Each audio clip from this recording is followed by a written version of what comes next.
Yudalit, page 497. Okay, Hilchos Ma'acholos Asuros Ch Yudalit. So we just finished Zaynasach. Now going more some general principles. Call Yisurim Ma'acholos Shabbatera. All the things in the Torah that you're not allowed to eat. Shiur Mekazayis Beini. The shear, the amount you have to eat in order to be chayiv formally is an average size olive. Excuse me. Bein Lamalkus, Bein Lakaris. Whether we're talking about a case where you're chayiv Malkus because you were warned that it's intentional, Bein Lakaris, or there was no warning, so it's a chayiv Karis from Hashemayim, Bein Lamisa Hashemayim. If it's a case where the chayiv is Misa Hashemayim, like for example, Teruma. In that case, we say this that the shear is a kazayis, which is approximately an ounce. So it's a value shear, not weight. Everybody explain. Like it. We already said in the case where a person b'chuyev karos or misibidei shamayim, because he did something intentionally, Hashem knows. If he was warned that he's being punished down here, he's automatically chayiv malchus. And when he's chayiv malchus, that generally speaking, with tshuva, is atones for his karos and misibidei shamayim base.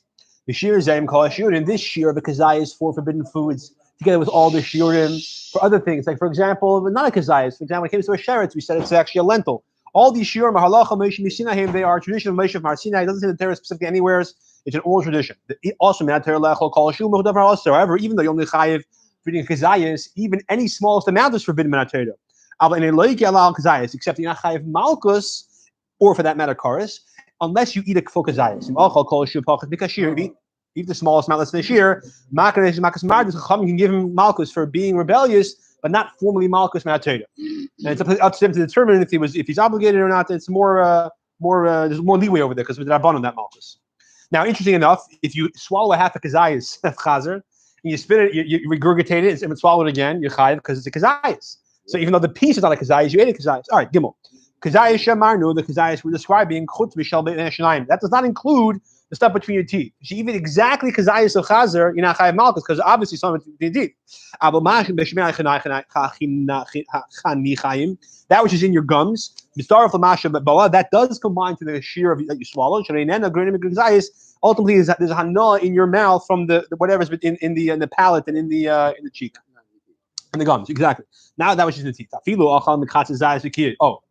Even if you had half kazayis and regurgitated it, and then you swallowed that same half kazayis right afterwards, in the time frame to be chayiv, as we'll see soon. The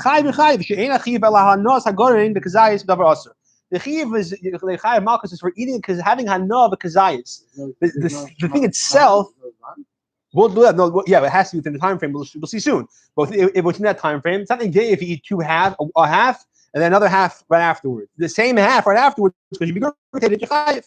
So the chayiv is on the hana of eating kazayis, even though the amount in front of the piece here is not kazayis. Dalit. Kazayis chaylev and avela pigal and neser. You have a kazayis of forbidden fats or carcass or pigal, which is a carbon that was had the wrong intention. Yeah, right, exactly. Or neser, or the carbon left after it was sitting around too long and now became disqualified. It expired. Yeah, you put it in the sun and it shrunk. Now it like shriveled out. It mummified. If you eat that amount that now is less than the kazayis, you're potter because not kazayis anymore. If you put it in the water and now it swells again to its original natural size of kazayis, chayil love karis and malchus. You are chayil not karis malchus once again. Now if its original natural size was smaller than kazayis, you put in water long enough that it swelled to the point that it's kazayis unnaturally in this case, as opposed to the previous case where it was naturally originally kazayis. Over here it's unnatural. Also, it's asur. However, you're not chayiv malchus because its natural size is not kazayis, even though now it is. Hey, obviously, yeah, right. We're talking about the chayiv malchus matzera. Klabian, everybody said, all the isurim of Torah, imestar and zames and kazayis. They don't combine for each other to make a kazayis. If you have a little bit of this, a little bit of that, it does not combine. The exception is if you have one animal that died naturally, one animal that had a fatal injury and you shechted it, but it's a treifa. So then those two combine because the beginning of dying is injury. So the special din over there it combines, even though it's technically two separate lavim. And now, which hasra does the person get in that case? I do not know. And also, when it comes to a nazir, different types of prohibition are separate lavim, wine, raisins, different thing, grape skins. They also combine to make one kazayas, as we'll say in the nazir. Next sefer. It's in hafla. The 5 kinds of grain: wheat, spelt, oats, barley, and rye, usually translated that way, and their flour, and the different doughs.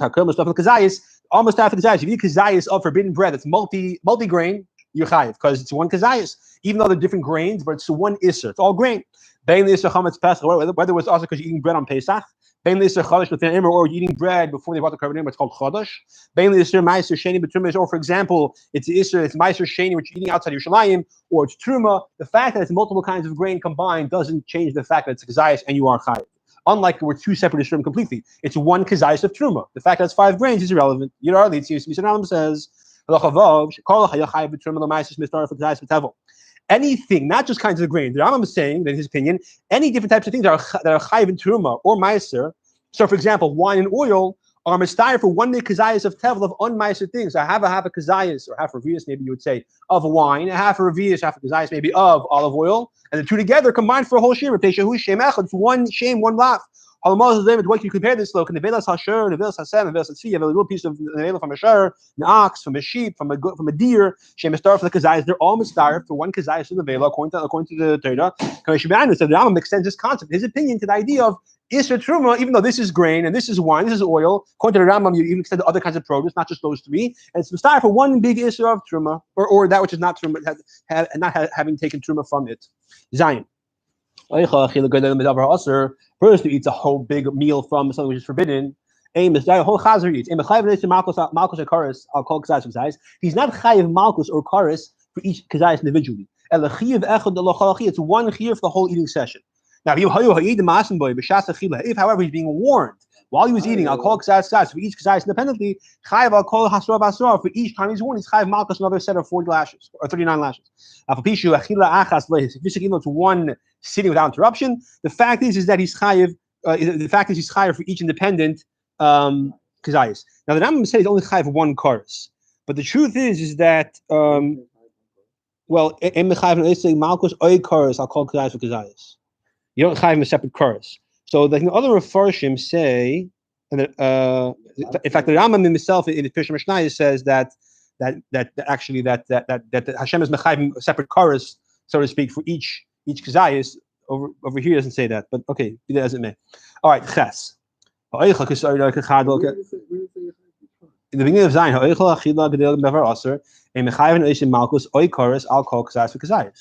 yeah, that's same. That means all right. Ches. A person who eats obviously a very small amount. It's a barley corn or a size of a mustard seed from any iser. And he waits a small amount of time. He gets another small piece, size of a mustard seed, which is very tough, like a poppy seed. And eventually he eats enough that he eats a full kazayas. Whether it's in beshegeg, in which case he be chayiv korban chatas, or b'mezi, in which case he's chayiv malchus. So does it all combine? What's the time limit? Imshal could be if from beginning till end, meaning from any point in the time process of eating, even if it's not the beginning mamish, but sometime along the way, you could start the clock at that point. And then at any time along the way, the time it takes to eat 3 eggs, which is between 2 and 9 minutes, they'll probably say 4 or 5 minutes. It's a chilas process. It's called 3 eggs, and if in that time frame, it takes to eat 3 eggs, which is let's say 4 or 5 minutes, he ends up eating at any point in a time spent this little a whole kazayas. You start for kol, it all combines. In that case, chayiv kares or malchus or korban chatas if it was unintentional, as if he had a kazayas in one shot. If, however, he took longer from the beginning to end of this time, even though he didn't wait, he was a constant. He was a constant eating, like he's on the airplane, right? He wants to keep his mask off, so he eats nonstop, a chadal size, yeah. Since ultimately he never ended up eating a full kazayas within that time span, so he's not in the stuff in the potter, that mistar, and therefore he's technically speaking potter. Of course, it's the issue of chatzis shir. He's chayiv makas matas perhaps, but not chayiv malchus mater. Tess. A person who drinks a revius, that was eating. A person who drinks a revius of stam yain, which is also midrabanon, ma'ata drop at a time. Now, if it's yain nesech that the goy gave to his getchke, so 1 drop yichayev malchus, we said, but the Zohar has no shear. Here it's also midrabanon, we don't know its status. Or he melts, or he dissolves rather chametz on Pesach. Or he melts chaylev, forbidden fat. So gomoy and he swallows him out a drop at a time. So he's drinking, not eating. He drinks a little bit of blood, a drop at a time. If from beginning till end, he drinks this revius, it takes the time that it takes to drink a revius, which is I think a smaller period of time, but he does it in a way. In other words, whatever that shear is, he takes longer. Or he takes shorter than that or less. That short or less. Mistafin all combines for one drinking, and therefore he's chayiv. Being lav. And if not, in mistafin, if he should be sips this hot tea of let's say of treif, huh? Yeah, no, but I'm surprised no one asked you, especially you, Mr. Sofer. You asked me last time about dam. The Rambam says that dam, that the chi and shir is a kazayas. Here he says it's a revius. So I don't have a good answer for you, but the Mefarshim try to do their best and say that when it comes to the shir chayiv, it's a kazayas. In terms of the time frame and how fast you have to eat the kazayas of blood, it's a revius. They don't like that though. It's a little bit strange to say that. Then I don't know why they don't answer that. If you're eating congealed blood, it's a kazayas. If you're drinking liquefied blood, it's a revius. But obviously that's not the right answer. That's a very simple answer. No one says that, so it's wrong. Good. All these certainly said you're chayiv for eating them. The assumption is you're eating it in a beneficial, enjoyable fashion. The exception is when you're chayiv for eating it, no matter how you enjoyed it. The fact is you consumed it. Your chayiv is basar b'chalav. And kilei karam if you eat, let's say, wine or grapes from a vineyard that was kilayim, because there was also other things growing in that vineyard. Why are these two an exception? The Torah doesn't say eating by them. The expression, the term of eating them, the Torah uses a different terminology. When it comes to basar b'chalav, it says lo yisavashel, b'loshen bishul, u'v'loshen hektish. When it comes to vineyards, it says lo yisakdish, don't sanctify or separate. As long as you consume it, whether you enjoy it or not is irrelevant. Ketzad, for example, Yud a person melts forbidden fat and he swallows it shulchan that's so hot. That his throat is hurt from it. So obviously not enjoyable. Hot oil can get to 2,000 degrees. Yeah. He eats raw fat, which is obviously not enjoyable either.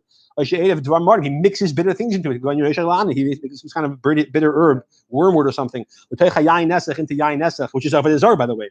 Or into a pot of treifa meat.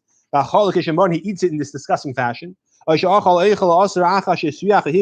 the forbidden food, whatever it may be, after it rotted. It's no longer edible for a person, even though a dog would eat it, but a person won't eat it. It's a part of technically speaking, your part. It's usher, but your part because you can't enjoy it. Yeah, well, fine. However, when it comes to basar b'chalav and kilei karam, you mixed into the pot of basar b'chalav a bitter thing, and now it's disgusting. You eat it, you're still chayiv because it's an exception. So medicine, for example, has non-kosher ingredients, bitter medicine. There's heterim. If it's basar b'chalav, then it's more problematic. Or chametz on Pesach is more problematic. Well, chametz on Pesach maybe not, but it's chametz on Pesach is like an in-between statement between like basar b'chalav and nevela, because I don't remember exactly. You'd be so because you can't have enough of it. That's why. I think that's the word. So it's basically eating non-kosher medicine, eating chametz medicine on Pesach. It's not the same complication level. There's a difference. You'd base. If he eats it, not to enjoy, just like a joke, or like he's like he didn't intend to, so he's just chewing it like a gum, then he swallows this tray for gum. He doesn't want to really eat it. Since he's trying to gargle it and he swallows it. Since he had hana, chayiv is chayiv. Now obviously he didn't have intention, so therefore he's chayiv carbon chatas. Good question. No, he doesn't really. He doesn't want to eat it. Yeah. So the literally tries a frivolous manner. Yeah. Not to have a no, just to hide it from somebody. You have a good question. I don't have a really good example. I'm sorry. But the point is that he didn't have enough of it. All right. Since the fact that he did have a no, that was his intention. He wanted to just to hide it from the guy, let's say. So it's as if, he wants to not pay taxes on it. There's a meat tax. He wants to eat it. I'm just, all right. He's chayiv as if he had the intention for the purpose of eating, because the fact is he had a no. A person has a no against his will. Again, one of these sunim. So, for example, somebody forced him to eat it. A guy forced him. But while he's eating it, he's aware of it. Yeah, right. You can't say chayav potter because obviously he was forced. But the question is whether he did an issur or not, and what level of tshuva he has to do depends on how willing he was to participate in this guy's forcing him, basically. Yud Gimel, which is an important lesson in terms of when the person has to do something he doesn't want to do. It's not ideal, right? So you don't say that. Well, now I have to do it, so enjoy it. But no, it's Yud Gimel. A person who eats forbidden food because he's partially dying of. At the oven, because he has he's not hungry. He has a craving, right? So it's really to just get rid of the craving, not because he actually wants to enjoy the food. or starving. Chayv is still chayv because the fact is he enjoyed it. Not obviously the case of pikuach nefesh. He's just very hungry. Exactly.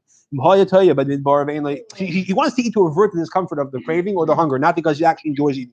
Let's say he doesn't like the taste of it, but the fact is he ate it. If he's lost in the desert, he has nothing to eat. Except that which is usher. In the case of pikuach nefesh, he's a mutter. This is permitted. Patient comes to us.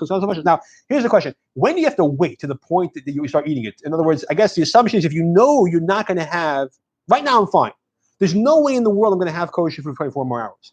I can wait 24 hours and eat it then. But there's no point because I know doesn't have to end up eating sheva food. So the chayda, when do you say it's pikuach nefesh? Right now, I'll survive 5 minutes. Wait 5 minutes, and right before you die, eat it. Is that what you say? I mean, I don't know what. You can't be full and decide I'm going to be for a week. Okay, I don't know. I don't know the answer to that question. What's the all right? You dial it. A pregnant woman who smells a forbidden food. Now, apparently, for pregnant women, the Gemara says if they have a craving food they smell, they can't get it right away. They could miscarriage. It could be dangerous to them. Or meat which is hektish. I've seen pregnant women have cravings, but I don't know. They don't want to have to have deep chazer. Okay. You're sick if they don't have the chazer. Now, not because she's hungry. The point is that it's dangerous for her. The case in which she has these crazy cravings, and the doctor says it's dangerous. That's the point. Or the seichel she's in danger. First, you feed her from the gravy, because that is lower level of isser, because not the actual meat itself. It's just a taste of the meat, so it's a lower level of isser. Because of that, she calms down. Then you start giving her less at a time. Now, it's funny. Whether she eats a kazayas, less a kazayas, she's not chayav malchus out of the way. But still, ideally, give her less than the kazayas at a time, because that's a lower level of the isser. If that doesn't calm her down, eating half a kazayas at a time, you feed her from the actual thing until she gets a hold of herself. Tesvav.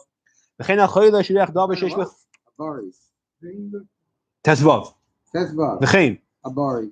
Okay, means it's a chayla. Okay, 1 second. Yeah. What you dialed? Yeah. Okay. No, tesvav.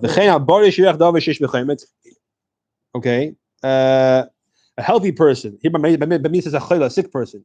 Okay, a sick or a healthy person. We'll see in sheriach davar. To smell something that has vinegar in it, so it's sharp, it's very enticing. It can really get your craving. That things which can arouse the soul. This is like a pregnant woman. So the over here, according to this girsa, the Rambam is being more mekel. Even a healthy person that has this kind of craving of vinegar, it can get you. It can be in danger. Okay, that's here. Yeah, interesting. Fine. Right. So this is funny. This is the person. I mean, obviously, a person who's is not going to have a sugar craving from some treif. But apparently, even a healthy person, he's saying in this girsa that this apparently is dangerous for him. Okay, apparently for a person who's. Walk on Utica Avenue, and you just you must have what this. But yeah, but what's funny is the Gemara in Ksubas the Rambam is referring to. It talks about dafka a sick person. So the girsa here, the girsa in this Rambam is surprising. Okay, I don't know what to say. That's Zayin. Mi shachazi bumbas, someone who sees by bumbas. Bumbas is the Gemara describes as a person gets sick and he get dizzy and blind. I suspect this was diabetes. That's what I expect it was low blood sugar. Person doesn't have the calories, they get dizzy and they start going blind. So it's considered pikuach nefesh. You can feed him even tray for food immediately until his eyesight returns. You don't look for that which is mutter. You give whatever is first available. First find the lowest isser. In other words, we'll see soon. You have to start pilpling. What's the lower isser? This or that. If you have to start pilpling, you just feed whatever it is. If it's like fluent to you, like it's supposed to be, we'll see next halacha. In the ear of diet, if after feeding him the isser good, if not, feeding the more severe isser. Case for example. You have in front of you tevel, food that didn't have truma separated, and the veil tray for meat. So which one is more of an isser? Some people have figured out the guy will die already, right? So first you feed him nevelo because food that you didn't take truma from is a chiyav misa. Nevela is just a lav. Nevela, this is wheat, it's kosher. No, wheat that the truma wasn't taken from is a chiyav misa. It's worse than for meat.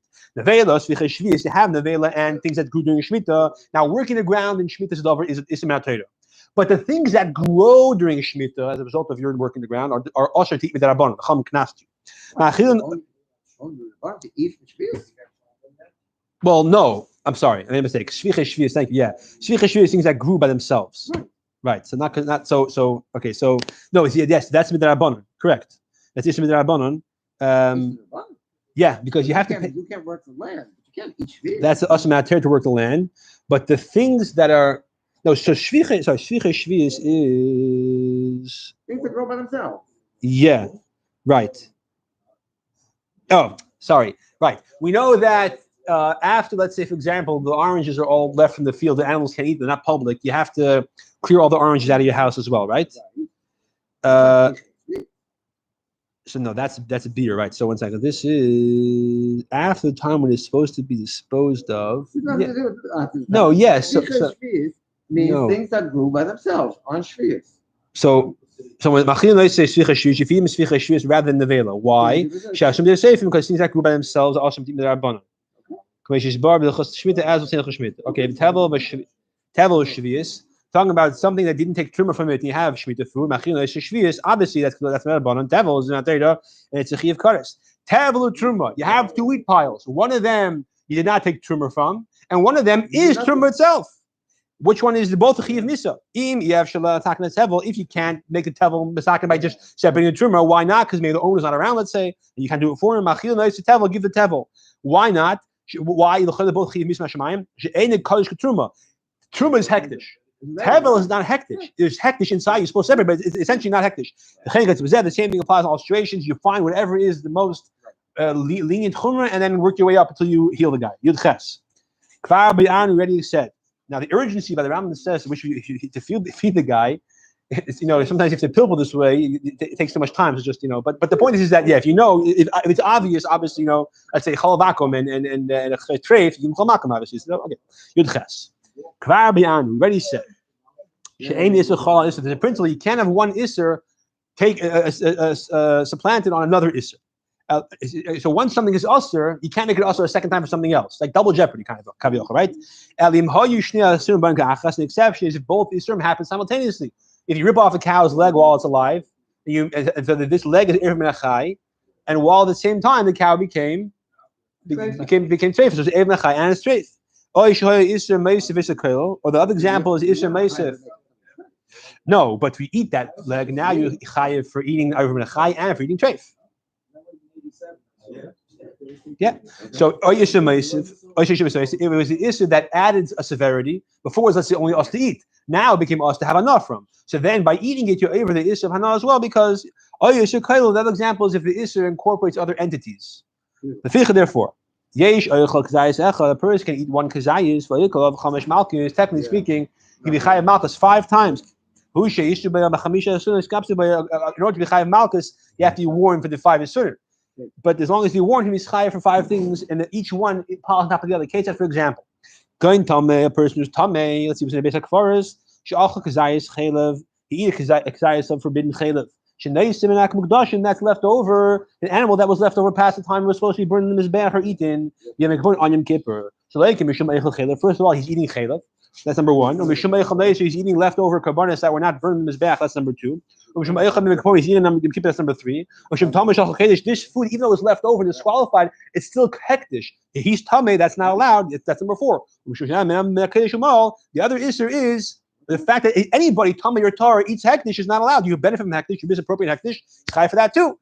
So you test. Now, why does each issue pile on top of the other? This animal that today was born, the chaylev was already usher.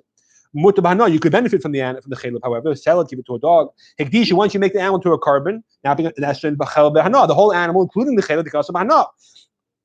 So because it includes the whole animal, and because it's visible isur chaylev and meisif, now the isur of hektish is the entire animal, plus it adds the isur of hana onto this chaylev. Once the animal is hektish, you can no longer sell the chaylev to a guy. Because now it's also hana as well. Okay, so the Rambam says the other point. The fact is that because the issue of hana is tacked onto the chaylev, now so therefore the issue of kashim is chalman as well, and therefore it incorporates the issue of achila as well. Even though before it's already before achila from inside the chaylev, so now it's chaylev and it's hektish. This chaylev was allowed to be burned. It should have been burned on the mizbeach, but it's not allowed to be eaten by a regular person. So once it goes past the expiration date. Now I can't eat either, so it's to be a surim. This person who's eating it who was allowed to eat the meat of the behema was not allowed to eat the chela, but the meat he could eat.